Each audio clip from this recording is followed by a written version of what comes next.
여름 가을 되는 시점에 그 파운더리에서 중국의 반도체 AI의 진심이잖아요. 수많은 업체들이 그 설계하고 그러지 않겠습니까? 그 파운더리 누구한테 할 것이냐? 중국에 있습니다. 회사가 SMIC라고 중국에 업체가 있어요. 1등이 누구죠? 삼성전자가 한 8% 9%. 근데 SMIC가요 6%예요. 중국의 많은 AI 그 설계 활동에 대한 가능성을 열어놓은 거잖아요. 그리고 삼성도 거기 일부 업체하고 하고 있는 거 맞고, 적자가 2조 5천억에서 5천억 뜨면 엄청 준 거 아니에요.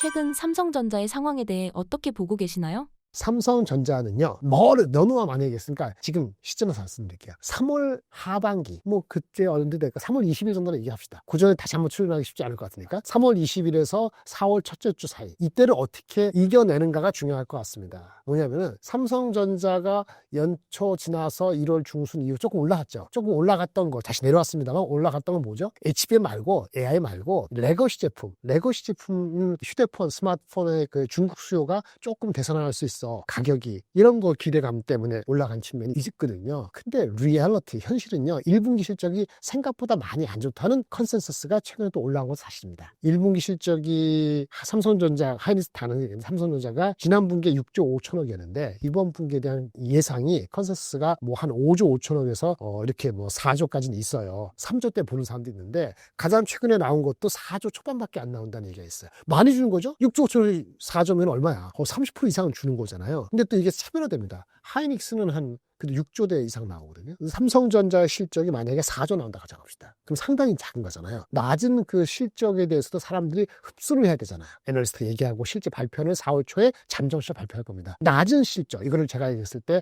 미국의 고용지표 마찬가지로 하드 데이터가 얘기합니다. 어떻게 될 거야가 아니고 진짜 그게 진짜 팩트가 뭐야 라고 해서 하드 데이터를 보는 순간에, 보고 될 것 같은 순간에도 그거를 지려밟고 올라갈 수 있는 모멘텀을 찾으면 돼요. 그러니까 실적이 중요한 게 아니고는, 아니면 그 실적이 일회성인 거야, 이 낮을 수밖에 없어, 이렇게 해석이 되면 나쁜 실적도 밟고 올라가잖아요. 그 시기가 3월 20일 4월 초 사이에 그걸 넘어가야 돼요. 실적이 굉장히 안 좋을 수 있다는 컨선이 요즘 사이에 늘어났는데, 그 원인을 얘기합시다. HBM을 하이닉스보다 못 따라가서 그런 것이냐? 그거 원래 그런 거고, 새롭다고 더 나쁜 건 아니죠. 근데 파운드리가 상당히 안 좋은 것 같아요. 파운드리 적자가 더 늘어난 것 같아요.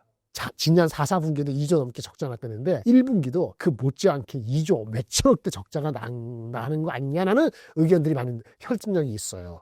그래서 그거에 대해서 어떻게 뭔가 새로운 정보라든지 나아지는 방향에 대한 정보가 있게 되면은 한 달 사이에 그러면 실적이 나쁜 게 흡수되고 올라갈 수 있고, 그런 걸 현실적으로 체크하고 삼성 멀었네 라고 판단이 들면은 계속 이 정도에서 머물고, 장에서 특별히 언더는 안 하고 너무 아팠으니까 이렇게 될 가능성이 있어서, 결론적으로는 지난번 말씀드린 것처럼 5만 7, 8천 원을 넘어서 안착이 돼야지 6만 대를 가는데 3번 전에 실패했잖아요. 그래서 지금은 그 실적이 나오고, 잠정 실적, 그걸 넘어가는 지려 밟고, 마치 김소월의 그 진달래꽃처럼, 그 다음에 지뢰가 아닌 그래도 진달래꽃이 앞에 있어요. 살짝 밟고 넘어갈 수 있을 정도로 그렇게 실적으로 넘어가야 되는데, 그게 갈지는 그 한 몇 주 사이에 조금 더 지켜봐야 될 것 같습니다. 삼성은 그렇습니다. 삼성전자 파운드리 사업부가 중국 시장 공략에 속도를 내고 있는데 새로운 돌파구가 될 수 있을까요? 긍정적인 그 캠프 보시는 분은 지금 그러한 시나리오를 은근슬쩍 기대를 하고 있는 건 사실입니다. 근데 문제는 시간이죠. 그게 1분기는 아닌 거고요. 2분기, 3분기 넘어갈 때 어느 시점? 하반기를 합시다. 하반기도 12월은 너무 늦고요. 여름, 가을 되는 시점에 그 파운더리에서 큰 퀄컴이라든지 AMD, 엔비디아는 잡지 못하더라도 중국의 수많은 그 스타트업들도 거기도 아까 말씀드린 것처럼 반도체 AI의 진심이잖아요. 그럼 수많은 업체들이 그 설계하고 그러지 않겠습니까? 그 파운더리 누구한테 할 것이냐? 중국에 있습니다. 회사가 SMIC라고 중국에 업체가 있어요. 중국의 로컬 파운더 업체가 있습니다. 우리가 TSMC 대만이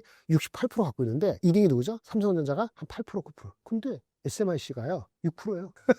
있어요. 그러니까 중국에 엄청 많은 그 AI 그 설계 그 활동에 대한 가능성을 열어놓은 거잖아요. 파지티브. 그리고 삼성도 거기 일부 업체하고 하고 있는 거 맞고. 근데 그 엄청 많은, 정량화되기 어려운 그거에 내러티브가 있는데, 그 SMIC하고 삼성전자하고 차별해서 받을 수 있다면은, 그게 증명이 되면은 지금 2월, 3월 달에는 아니더라도 6월, 7월, 8월 달에는 달라진 그쪽에 어떤 개인이 있을 수도 있죠. 정량하거나 얼마나 빨리 될 것인지 알 수 없죠. 적자가 2조 5천억에서 5천억 뜨면 엄청 준 거 아니에요. 그만 되더라도 어떻게 되죠? 1분기하고 3분기는 숫자가 달라질 수 있잖아요. 다른 거 똑같더라도. 근데 그렇게 될지는 아직은 모르겠어요. 삼성전자가 좀 더 자신감 있게 그걸 비전을 보여줄 필요가 있죠. 그럼 그거는 팩트, 하드 팩트로서 하드 데이터를 확인되는 건 4월 말에 실적 컨퍼런스에서 나올 것 같아요. 4월 초까지는 그건 발견해야 될 것 같고, 하지만 그런 액티브도 의혹하는 건 포지티브. 그럼에도 불구하고 그 시점에 대해서는 아직 논하기 어렵다. 이렇게 말씀을 드릴 수밖에 없겠습니다. 삼성전자가 중국에서 파운드리 사업을 적극적으로 추진하는 건 가능성이 있다고 판단했기 때문일까요?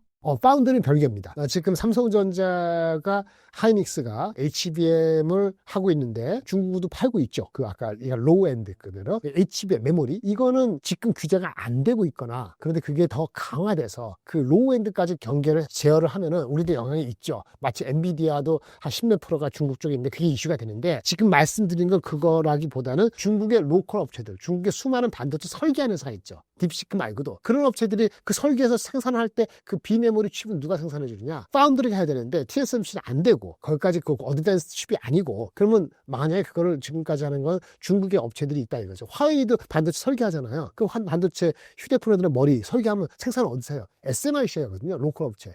한국의 삼성전자가 TSMC 아니고 SMIC 그 하나를 더 잡아올 수 있느냐 이런 문제이기 때문에 그거는 미국의 제재하고는 좀 다른 문제다. 예. 근데 SMIC하고의 우리하고의 경쟁이거나 TSMC가 여유가 없기 때문에 삼성전자가 2나노나 3나노 그게 안 돼서 그렇지 4나노나 5나노 그 애매한 급은 SMIC도 애매하고 TSMC도 애매한 그 급을 most advanced가 아니고 그러니까 more advanced than SMIC인데 삼성전자가 할 수 있는 에어리어가 있다면은 그게 우리한테 오지 않겠다 이런 얘기이기 때문에 사실은 조금 별개의 이슈라고 보여집니다. 물론 극단적으로는 삼성전자의 그런 액티비티가 커졌을 경우에 미국이 그 5나노 4나노 하는 거 그것도 하지 말어 라고 할지는 그것까지 생각을 못 해봤는데 현재는 지금 그 이슈는 약간 별도로 이슈를 보셔야 되는 게 맞을 것 같아요. 그래서 2조 5천억의 적자가 그걸로 해서 빨리 5천억이 될지는 속도는 장담하지 못해요. 근데 방향은 그렇게 가려고 하는 거죠. 물론 더 큰 거는 퀄컴의 칩을 우리가 생산해주고 삼성전자 옛날처럼 그렇게 하는 게 중요하고 HBM 하이닉스처럼 삼성전자가 엔비디아의 코를 빨리 뚫는 게 중요하잖아요. 근데 그거는 지금 사람들이 기대 심리가 별로 없기 때문에 파운드리에서 돌파를 찾거나 아니면 내년도를 보고 디램 구조 자체에 실패한 걸 고쳐요. 그래서 이른바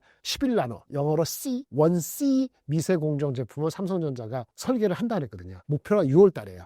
혹시라도 1C 디램의 구조의 프로세스의 제품을 진짜 6월, 7월 되기 전에 성공을 하면은 올해 실적에는 거의 관계없지만은 내년도부터 디램의 어떤 기술력을 복원할 수 있다라고 희망이 생길 거예요. 근데 그것도 아자자는 희망이니까 그래서 결국은 파운드리가 워낙 적자가 심하다 보니까 한 분기 회사 흑자가 4, 5조 하고 있는데 하이닉스보다는 훨씬 뒤졌는데 그 원인 중에 당장에는 파운드리가 톡톡히 일을 내고 있으니 이거를 좀 줄이는 것도 현실적인 현안이죠. 삼성전자 주가 부진은 HBM 기술을 따라가지 못하는 데서 오는 실망감이라고 생각하는데요. 하이닉스와의 기술 격차는 언제까지 이어질까요?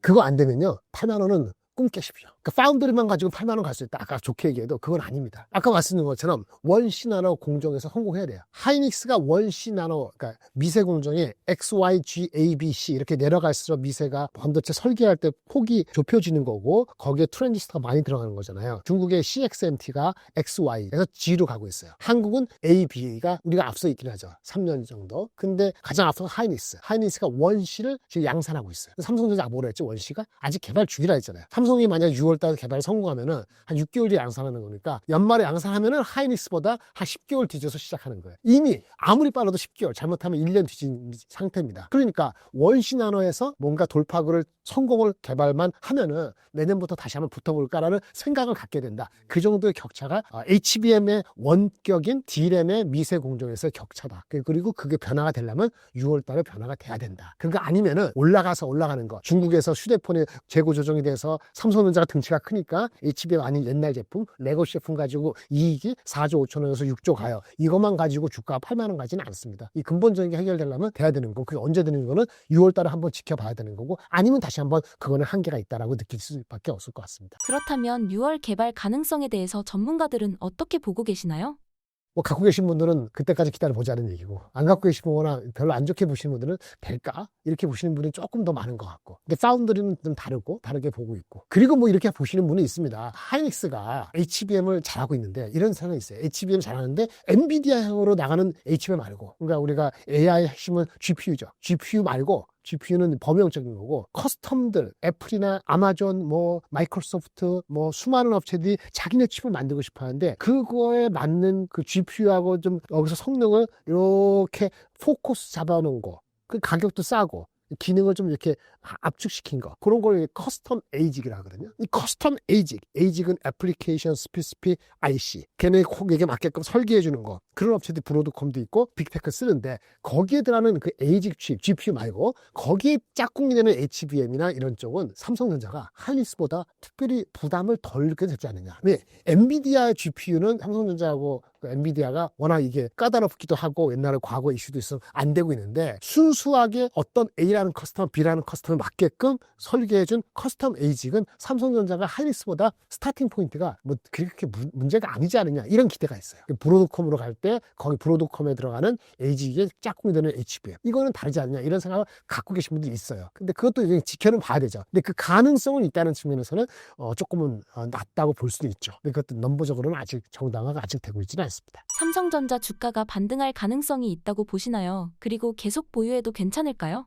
지금은 의미가 없어요. 파는 게 의미가 없어요. 왜 많은 지금 말씀드리는 지난달도 그렇고 저뿐만 아니고 많은 그 좀 삼성전자 안다는 분들이 얘기하는 거가 제가 동의하는 건 많이 녹아들어 있다. 주가에. 나쁜 것이 많이 녹아들어 있다. 조금만 좋아지면 올라갈 기회를 노리는 사람들이 주식이라는 거는 꼭 나쁜 뉴스가 나올 때 그때 바로바로 정확히 논리적으로 반영되는 게 아니고 선반영되기도 하고 그러는 거지 않습니까? PD님도 말씀하신 것처럼 뭔가 희망이 있으면 안 팔죠. 근데 내가 얼마나 더 사느냐는 또 다른 문제죠. 그런 상황이라 보시면 돼요. 그래서 이미 이 상황에서 팔기는 이미 한 달 전부터 의미가 별로 없고요. 5만 원 중반 이하일 때는. 근데 아까 계속 말씀드린 건 몇 가지 포인트 기대가 있는데 정도라든지 속도에 따라서 빨리 그게 앞자리가 바뀔지 아니면 한 번 정도 실적이 워낙 나쁘니까 아까 3월 24일에 한 번 더 5만 원 초반까지 한 번 내렸다가 올라갈지 이거는 가늠하기 어렵다. 이렇게 말씀드릴 수밖에 없겠습니다. 그렇다면 올해 삼성전자 주가는 어느 정도 반등할 것으로 예상하시나요? 그건 알 수는 없어요. 그건 매번 마치 트럼프의